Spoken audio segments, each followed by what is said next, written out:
What kind of dinner should I make tonight? What do you think? Are you thinking Bolognese?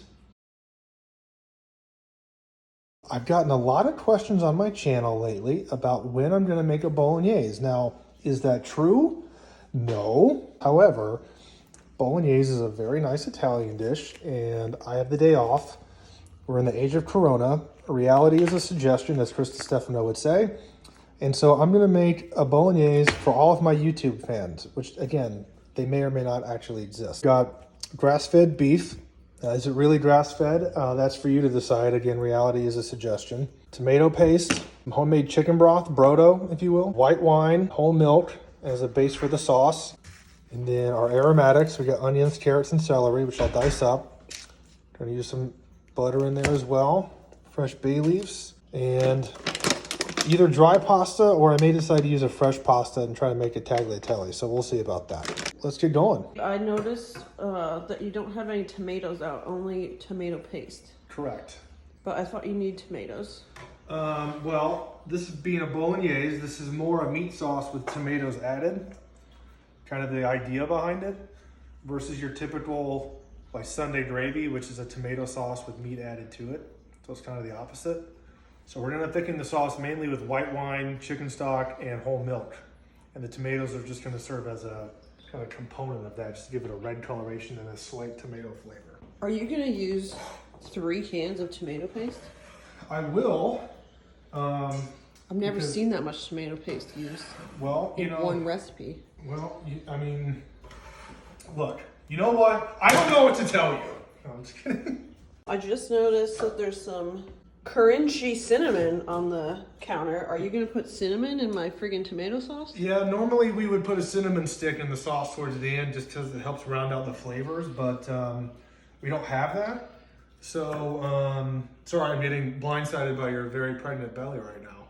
But we're gonna do some cinnamon just to like throw in there just to kind of mimic the flavor a little bit. I think it'll still be very good. My belly's beautiful. What are you talking about? It is beautiful. Jim, what happens if you cut carrots and you don't give a piece to the dogs?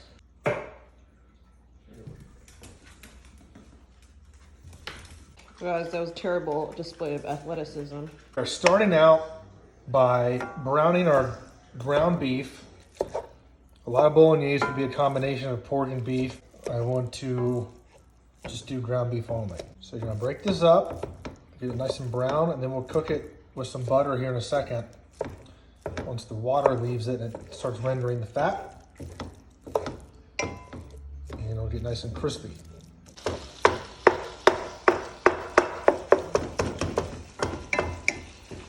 We're getting this nice and brown. So we've all cooked ground beef like this. This is the water that comes out initially. See how clear that is? It's kind of mixing with the fat. But you want the water to come out and then evaporate as you keep cooking it. And then what's left is going to be more fat, and that's going to make these little crispy bits, almost like a partial fry of the ground beef. I'm sure there's an official term for that, but I don't know it. The water is evaporating out. This is when you add butter in. I'm gonna add some pretty big cubes of butter here.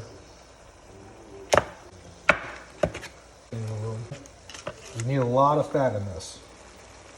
So the water in this butter is going to evaporate out along with the water from the ground beef. And we're gonna be left with just a rendered, meaty, fatty goodness. We are just starting to get there. You kind of hear the crackles. This meat is just barely in parts starting to get brown and fried. Sofrito, aromatics, celery, carrots, and onions.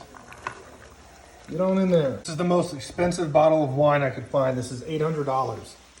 All right, so we got our tomato paste, our red wine deglazing everything. Add some whole milk. I know that seems weird, but that's just how it's done.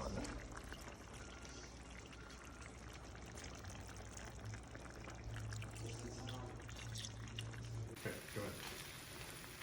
All right, we're gonna add our fresh pasta into the boiling water. It's only going to take a couple minutes because it's fresh pasta, not store-bought. So that'll come to the top, and then we'll introduce it to some of our sauce that we've got simmering in the pan right here. And we'll meld it all together. You'll see in just a second. Fresh pasta, starting to come up and float a little bit, so it's almost there. It only needs probably about 3 to 4 minutes, maybe even less. So this is all done.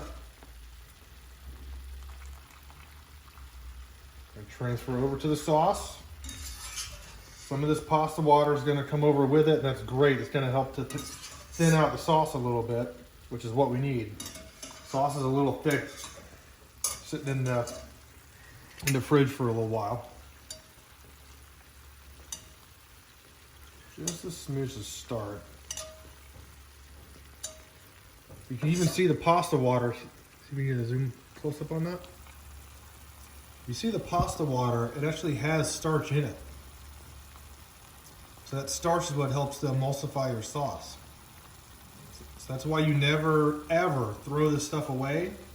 And you definitely never rinse your pasta when you're making a sauce like this. So we've got the heat off the pan, all the residual heat from the pan, the pasta, and the sauce.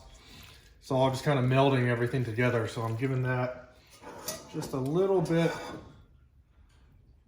more pasta water just to thin it out a smidge. Get everything nice and incorporated in there. And then I think we're about ready to plate.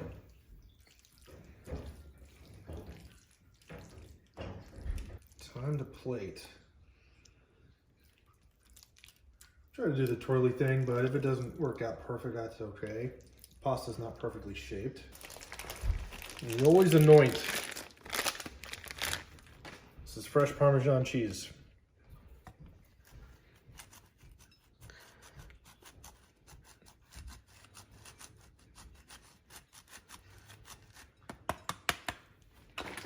There you have it. Fresh tagliatelle, bolognese, done.